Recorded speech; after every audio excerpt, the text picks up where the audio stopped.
ಬೆಕ್ಕು ಅಡ್ಡ ಬಂದು ಬಿಟ್ರೆ ಏನಾಗತ್ತೆ? ಹೋಗು ಕೆಲಸ ಆಗೋದಿಲ್ಲ. ಬೆಕ್ಕು ಅಡ್ಡ ಬಂತು, ಕೆಲಸ ಆಗೋದಿಲ್ಲ. ಆ ಬೆಕ್ಕಂತತಿ, ನಾನು ನಿನಗೆ ಅಡ್ಡ ಬಂದಿಲ್ಲ, ನೀ ನನಗೆ ಅಡ್ಡ ಬಂದು ನನ್ನ ದಾಟೋದು ನಿಲ್ಲಿಸಿದಿ ಅಂತ ಹೇಳಿ ಆ ಬೆಕ್ಕು ನಮ್ಮನ್ನು ಬೇಯ್ತಿರ್ತೈತಿ. ಹೌದಿಲ್ರಿ? ನಾವು ಬೆಕ್ಕಿನ ಮೇಲೆ ಹಾಕ್ತೀವಿ, ನಮ್ಮದು ಆಗಲಿಲ್ಲ ಕೆಲಸ ಅಂದ್ಕೊಳ್ಳಿ ಎದ್ರ ಮೇಲರೆ ಒಂದ್ರ ಮೇಲೆ ಹಾಕಿ ನಾವು ಕಡಿಕೆ ಆಗಿಬಿಡೋದಷ್ಟೇ. ನಮ್ಮ ಸಮಾಧಾನಕ್ಕೆ ಹೇಳ್ಕೊತೀವಿ, ಬೆಕ್ಕು ಅಡ್ಡ ಬಂತು ಅದಕ್ಕೆ ಹಂಗಾಯ್ತಂತೆ. ನೀವು ಒಂದು ತಿಳ್ಕೋರಿ, ಉಳ್ಕಿದವ್ರು ಏನಾರ ಹೇಳವಲ್ರೆ, ನೀವು ಮಾಡೋದಕ್ಕೆ ಹೊರಟ ಕೆಲಸ 4 ಮಂದಿಗೆ ಒಳ್ಳೇದಾಗೋದಿತ್ತು ಅಥವಾ ಯಾರಿಗೋ ಒಬ್ಬರಿಗೆ ಚಲೋ ಆಗೋದೇ ಇತ್ತಂತಂದ್ರೆ ಬೆಕ್ಕಲ್ಲ ಹುಲಿ ಅಡ್ಡ ಬಂದ್ರೂ ನಿಮ್ಮ ಕೆಲಸ ಆಕೈತಿ. ಹುಲಿ ಅಡ್ಡ ಬಂದರೂ ಕೆಲಸ ಆಕೈತಿ. ಮತ್ತು ನಿಮ್ಮದು ಯಾರ್ದರೆ ಮನಿ ಮುರಿಯುವಂಥ ಕೆಲಸ ಇತ್ತಂದ್ರೆ ಅವು ಎಲ್ಲನೂ ಅಡ್ಡ ಬರಲಿ ಅಂತೀನಿ ನಾನು. ಬೆಕ್ಕು ಒಂದೇ ಯಾಕೆ? ಬೆಕ್ಕು ಒಂದೇ ಯಾಕೆ? ಅದನ್ನೊಂದೇ ಯಾಕೆ ಹೊತ್ತು ನಿಲ್ಲಿಸೋದು?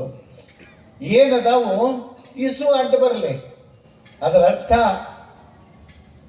ಶರಣರ ಆಶಯ ಏನೋ, ಅವರ ಅಪೇಕ್ಷೆ ಏನೋ, ಒಬ್ಬರ ಮನವನೋಯಿಸಿ ಒಬ್ಬರ ಮನೆಯ ಘಾತವ ಮಾಡಿ ಗಂಗೆಯಲ್ಲಿ ಮುಳುಗಿದರಾಗುವುದೇನಯ್ಯ.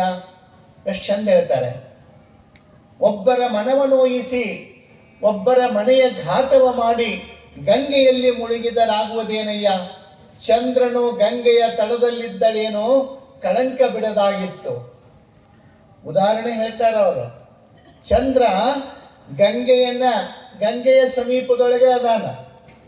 ಪರಮಾತ್ಮನ ಫೋಟೋದೊಳಗೆ ನೋಡ್ತೀರಿ ನೀವು, ಏನು ತಲೆಯೊಳಗೆ ಗಂಗೆ, ಪಕ್ಕದಲ್ಲಿ ಚಂದ್ರ, ಅಲ್ಲೇ ಪಕ್ಕದಲ್ಲಿ ಗಂಗೆಯ ಪಕ್ಕದಲ್ಲಿದ್ದರೂ ಚಂದ್ರನಿಗೆ ಕಲಂಕ ತಪ್ಪಲಿಲ್ಲ. ಏನು ಕಲಂಕ? ಚಂದ್ರ, ನಾವು ಹುಣ್ಣಿಮೆಯ ಚಂದ್ರ, ಪೂರ್ಣ ಚಂದ್ರ, ಆ ಚಂದ್ರ, ಈ ಚಂದ್ರ ಎಲ್ಲ ಹೇಳ್ತೀವಿ. ಖರೆ ನೀವು ಲಕ್ಷ್ಯ ಕೊಟ್ಟು ನೋಡ್ರಿ, ಸುಂದರವಾದ ಚಂದಿರನ ಮುಖದೊಳಗ ಒಂದು ಕಪ್ಪು ಕಲೆ ಅದ. ಚಂದಿರನ ಮುಖದೊಳಗ ಕಪ್ಪು ಕಲೆ ಅದ. ಆ ಕಪ್ಪು ಕಲೆ ಚಂದಿರನಿಗ ತಪ್ಪಲಿಲ್ಲ. ಗಂಗೆಗೂ ಜೊತೆಗೇನೆ ಗಂಗೆಯ ಪಕ್ಕದಲ್ಲಿದ್ದರೂ ಅವನಿಗೆ ಅಂಟಿರ್ತಕ್ಕಂಥ ಕಪ್ಪು ಕಲೆ ಏನು ಹೋತೇನೋ.